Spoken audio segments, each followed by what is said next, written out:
Let's not ever transport two at a time again. Clearly a bad idea. It's a plasma thinker.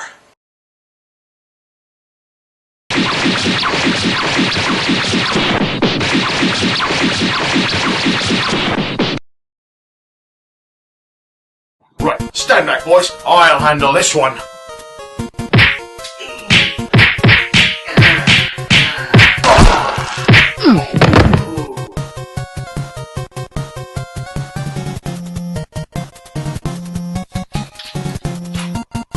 Clogs, keep him busy.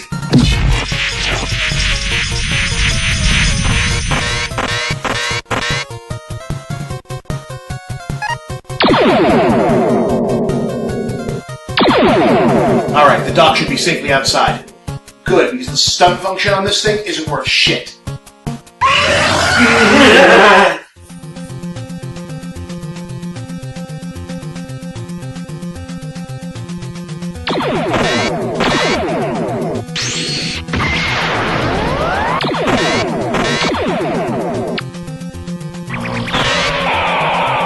Wait a second. Clogs, can you hold him off on your own? I think so.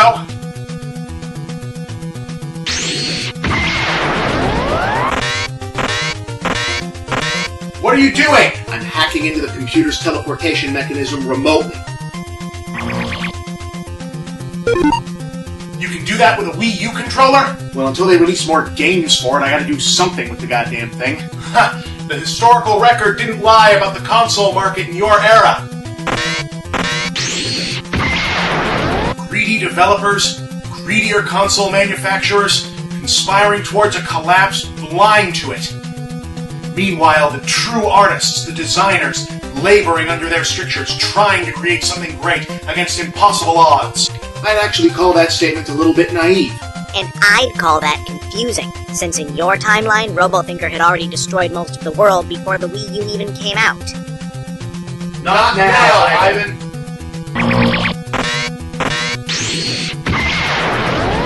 Look, console manufacturers and developers and publishers definitely have to shoulder the lion's share of the blame, but I really do think that these self-anointed artists in the design field need to take some responsibility for what's happened as well. That sounds like an episode segue. Funny how that works out.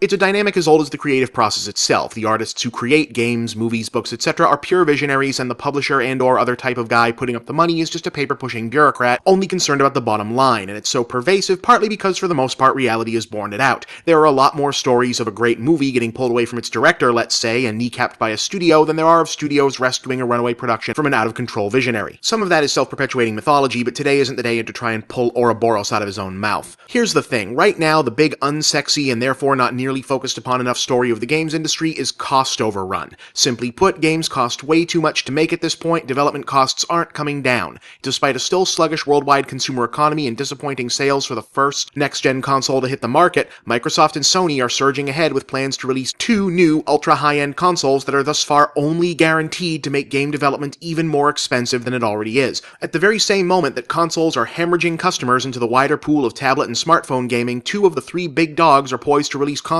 guaranteed to make things more expensive and more expensive to play. And this is after going through a generation where the vast majority of all three consoles' lifespan, unit sales were dominated by the overwhelmingly least powerful device. The only piece of hardware on the market that could be said to be doing well right now is the 3DS, and even that took a massive price cut. But we're told and told again, this is necessary. Gamers are demanding bigger and flashier experiences, that takes more processing power, and that takes newer and bigger machines. And even though more and more within the biz seem increasingly willing to acknowledge that having every damn game being a highly cinematic AAA action blockbuster with a kick-ass trailer and massive day one sales is an unsustainable business model that's going to drive the medium into a ditch, we're also told we can't do anything about it because, hey, that's what the market demands. In other words, it's apparently our fault for demanding such a narrow set of options, and it's the corporate guy's fault for giving it to us, while the poor, put-upon artistes in the design field are stuck between a rock and a hard place. And there's probably some truth to that. I'm just not sure it's the only truth. See, funny thing about markets, especially markets for art and entertainment, it can only want something specific once it knows it exists. In other words, there's some chicken versus egg business to deal with. Is the narrowly defined, self-cannibalizing AAA market the way it is now because the majority of gamers asked for it? Or has it been like this for so long that they don't know they can ask for anything else? And this is where I think it's about time someone called the designers to the mat. Some of them, in theory.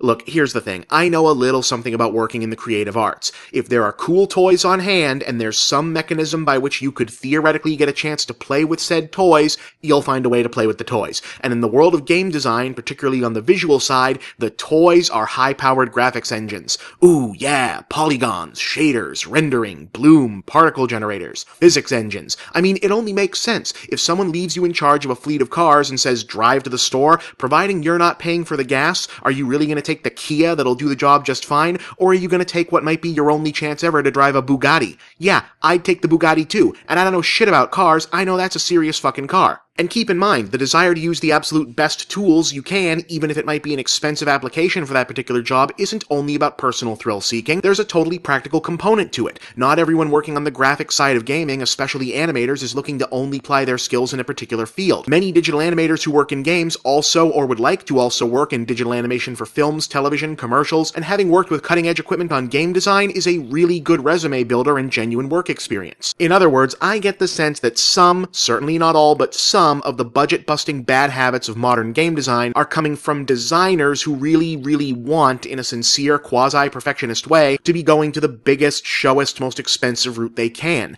I get that. Creativity is expensive, just ask Terry Gilliam. But at some point, someone occasionally needs to be the grown-up who says, guys, I know the big stuff is fun to play with, but we're trying not to go broke, so maybe there's something we can do cheaper without sacrificing quality, a shortcut, or a creative solution. Yeah, there's always going to be a minority of hardcore graphics buffs who will be able to tell you if you cut a corner or not, but I promise you they are not numerous enough to make a sales difference.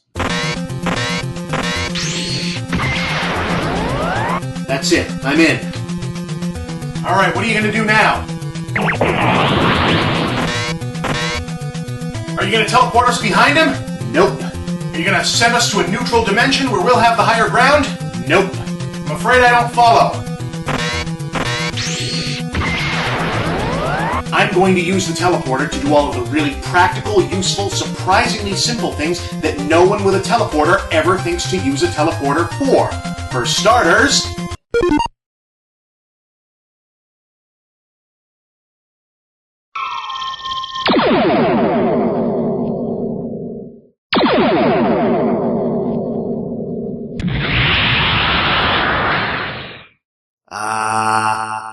Well, all right. There, that ought to keep the RoboThinker busy for a while. Now, I want my magic stones back.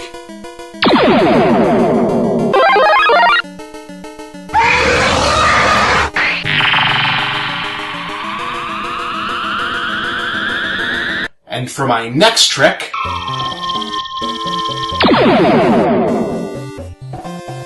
Hey, Commissioner Bunnyface? What can I do for you, Mr. Overthinker? Yeah, I'm sending you a frozen bad guy. Possibly two. It's complicated. Can you lock him up? Oh, yeah, sure. Thanks, Commissioner. Wow, that's really useful. Economical and creative solutions can sometimes solve the most difficult problem, old chum. Wow, that's another good segue. We'll be right back.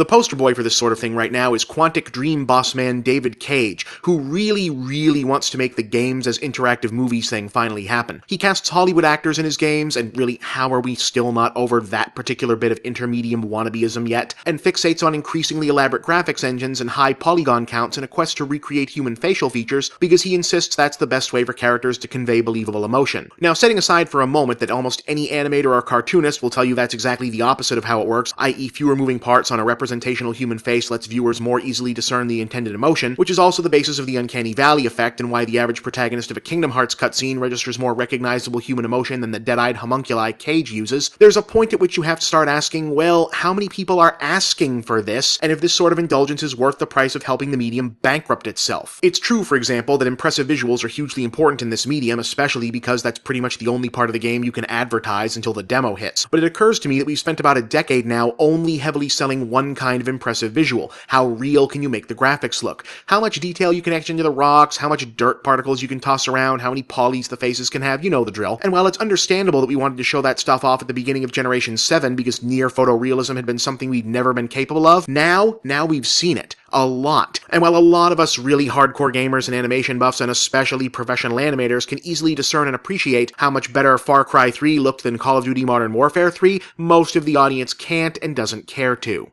Realism as a graphical aesthetic has reached a plateau where the difference between high-end and low-end is a lot harder to distinguish for most of the people who are going to be looking at it. And that's not a bad thing. We should be celebrating that because it should mean that designers can ease up on the fucking throttle, save some money and manpower by letting good enough be good enough when it comes to graphics and concentrate on improving things like gameplay, level design, you know, the stuff whose success or failure isn't overwhelmingly reliant on processor power. But instead of seeing celebrations, all I'm hearing is that we can't wait to push even further, make games even more expensive on brand new hardware.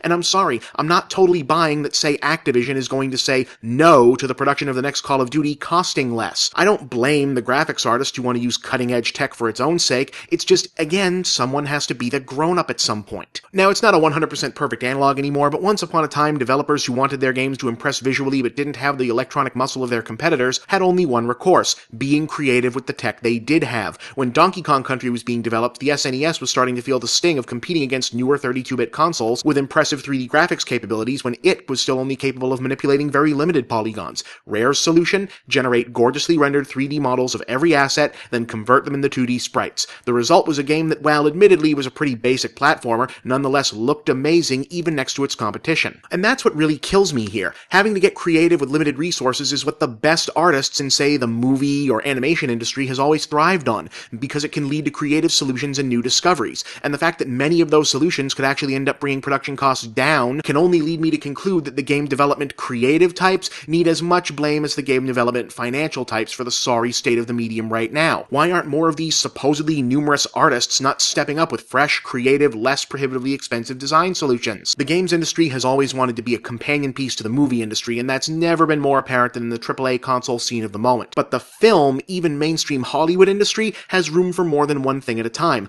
Iron Man 3 is a big hit right now, but so is The Great Gatsby. If Hollywood worked the same way gaming did, we'd only ever get Michael Bay and Roland Emmerich movies. For a medium that demands that the world regard it as an art form, it's not doing a great job of acting like it.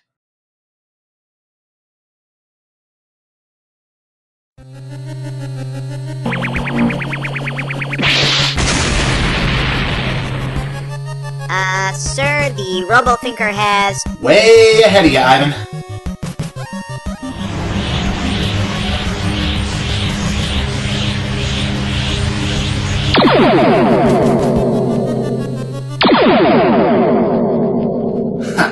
Magic stones. Collect the whole set. Now, once I get this to the dock and he neutralizes it, that android will have nothing to use but reserve power. He should be more manageable then. And the android? Oh, I'm leaving that to you, Omega Thinker. Think you can handle it? You're damn right I can. Thank you, Overthinker. Alright then.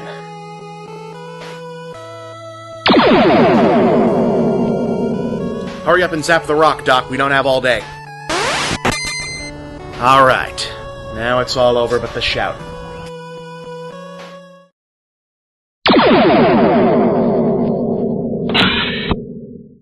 Huh. I have been transported to the home of the Overthinker. His decor is to suck sores.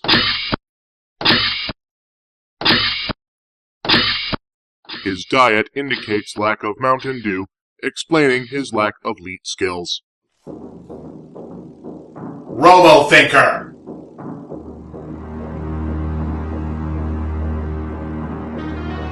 You, the one with the hair. You destroyed my future. You've attacked this world. You've attacked my friends. It ends now.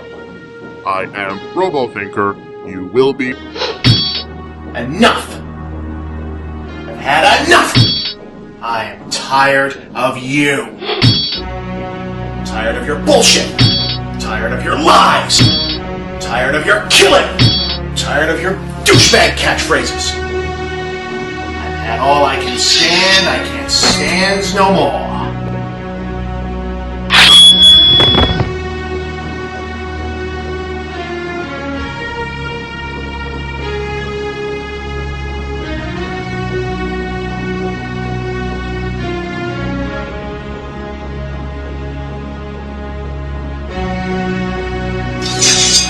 I have had enough of you!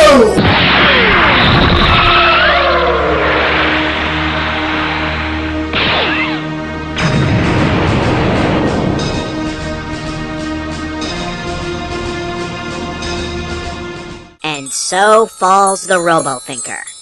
Looks like that's the end of that chapter. No, it isn't!